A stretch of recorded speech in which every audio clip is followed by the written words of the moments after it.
Hello CM students, कैसे हैं आप सब। होप सो अच्छे हैं, आप तैयारी चल रही होगी।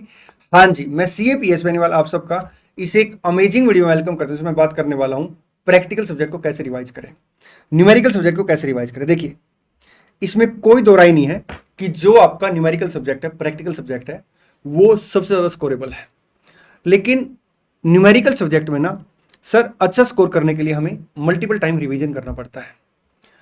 अब रिवीजन में स्टूडेंट को क्या दिक्कत आती है कि बहुत ज्यादा टाइम लग जाता है।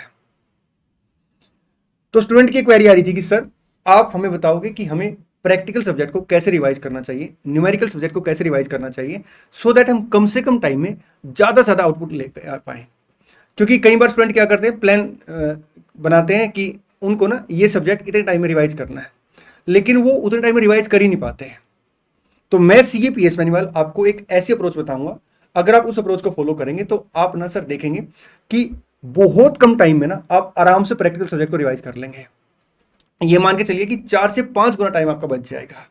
मैं पहले वो डिस्कस करूंगा जो स्टूडेंट अप्रोच फॉलो करते हैं, फिर मैं वो डिस्कस करूंगा जो आपको अप्रोच फॉलो करनी चाहिए। देखिए, स्टूडेंट जनरली दो अप्रोच फॉलो करते हैं। पहली अप्रोच वो क्या करते हैं, जैसे अगर मैं सीएफआर की बात कर लूं, उन्होंने सर फाइनेंशियल इंस्ट्रूमेंट के चैप्टर को रिवाइज करना है, वो एक एक चीज को प्रॉपर लिखेंगे।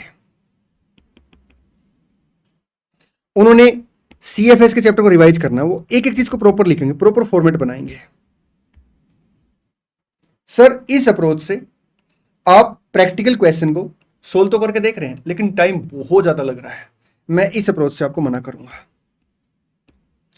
सेकंड अप्रोच स्टूडेंट क्या फॉलो करते हैं, एक साइड क्वेश्चन रख लेंगे और एक साइड आंसर रख लेंगे। ऑडिट अप्रोच, क्वेश्चन पे टिक किया, आंसर पे टिक कर दिया, यू हो गया, यू हो गया, यू हो गया। लेकिन जब एग्जाम में बैठते हैं तो क्या हो गया पता ही नहीं लगता, क्योंकि आपने सिर्फ टिक कर रखा है। और प्रैक्टिकल सर क्वेश्चन जब तक आप सोल्व करके नहीं देखेंगे तो आपके माइंड में ना वो प्रॉपर एक प्रोसेस नहीं बन पाएगा। तो इस अप्रोच को आपने फॉलो नहीं करना। तो सर फिर हम कौन सी अप्रोच फॉलो करें।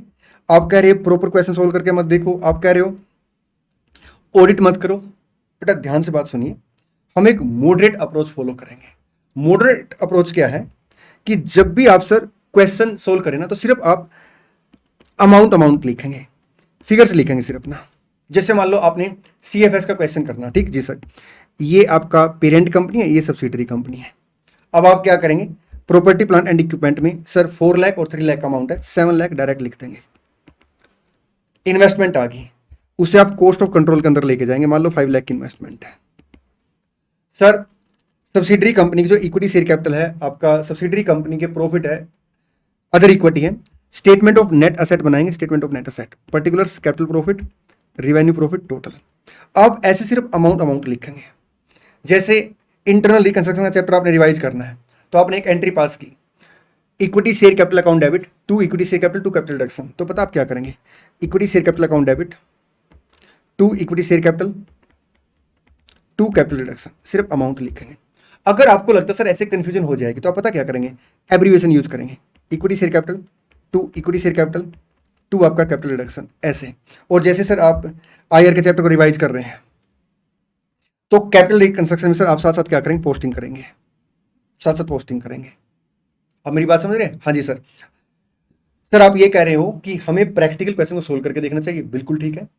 और जब हम प्रैक्टिकल क्वेश्चन को सोल्व करें तो सिर्फ अमाउंट लिखें, क्योंकि अगर हम फॉर्मेट प्रॉपर बना के क्वेश्चन की प्रैक्टिस करेंगे तो बहुत ज्यादा टाइम लग जाएगा। बिल्कुल ठीक है दोस्त। अब यहां पे 3-4 बातें और आपने ध्यान रखनी है। एक तो आप क्या करेंगे, सर सिर्फ अमाउंट अमाउंट लिखेंगे। अगर कोई कंफ्यूजन आपको लग रही है तो आप एब्रीविएशन यूज कर लेंगे, जैसे इक्विटी शेयर कैपिटल में सिर्फ ई यूज कर लिया आपने, ठीक। इससे क्या होगा सर, आपके क्वेश्चन की अच्छे से प्रैक्टिस हो जाएगी और आपका टाइम भी बच जाएगा। सेकंड आप क्या करेंगे, जितने डुप्लीकेट क्वेश्चन है सर साथ साथ उसे कट करते हुए चलेंगे। थर्ड आप क्या करेंगे, जैसे मान लो आपने एक चैप्टर के 4-5 क्वेश्चन को अच्छे से लिख के प्रैक्टिस कर लिया, अब जो नया क्वेश्चन आ रहा है उसमें 1 या 2 पॉइंट अलग है, तो सिर्फ वो पॉइंट आप लिख के देख लेंगे। कुछ चैप्टर इंडेस आपके ऐसे हैं जिसमें सर आप छोटे क्वेश्चन है जिसको आप ना कैलकुलेटर सोल्व करके देख सकते हैं, तो उस केस में आप क्या करेंगे, आप कैलकुलेटर सोल्व करके देख लेंगे। जैसे इंपेयरमेंट ऑफ असेट का क्वेश्चन है, अब आपको कैरिंग अमाउंट कैलकुलेट करना, कैलकुलेट कर लिया जी, कैरिंग अमाउंट आ गया 4 लाख। रिकवरेबल अमाउंट लो जी, कैलकुलेट कर लिया, डिफरेंस इंपेयरमेंट लॉस आ गया। आप डायरेक्ट सर ऐसे क्वेश्चन को सोल्व करेंगे। कुछ ऐसे क्वेश्चन होते हैं जो आपके केस सिनेरियो बेस होते हैं, जिसमें सर आपको ना आंसर देना होता है कि इंडेस का प्रोविजन क्या कहता है, आपका गिवन केस में क्या है, तो उस केस में सर आप एक एक चीज लिखेंगे नहीं, आप पता क्या करेंगे, आप ना मन में सोचेंगे उसका आंसर ना, और एक दो कीवर्ड लिख लेंगे, और उसके बाद से फिर क्या करेंगे, आंसर को रीड कर लेंगे। इस अप्रोच से आपने क्वेश्चनों की लिख के प्रैक्टिस भी कर ली और टाइम भी बच गया। अगर कोई चैप्टर ऐसा है जिसमें आपको लगता है कि सर हम ना इस चैप्टर में ना फॉर्मेट में थोड़ा वीक है, हमें फॉर्मेट भी अच्छे से कवर करना, तो आप पता क्या करेंगे, लास्ट के एक या दो क्वेश्चन की प्रैक्टिस ना प्रॉपर फॉर्मेट बना के कर लेंगे। सर हम स्टार्टिंग के जो क्वेश्चन है उनकी प्रैक्टिस फॉर्मेट बना के ना करें, नहीं दोस्त, क्योंकि अगर आप स्टार्टिंग के क्वेश्चनों की ना फॉर्मेट से प्रैक्टिस करोगे ना तो बहुत टाइम लग जाएगा, और फिर एक डिमोरलाइज फैक्टर आ जाएगा कि जो हमने प्लान कर रखा था वो पता नहीं पूरा हो पाएगा नहीं हो पाएगा, पता नहीं हम टाइमली चैप्टर को कंप्लीट कर पाएंगे नहीं कर पाएंगे। और मैं आपको बता दूं, जो अप्रोच मैंने आपको बताई ना, अगर आप इस अप्रोच को फॉलो करोगे ना, आप देखना 4 से 5 गुना आपका टाइम बच जाएगा।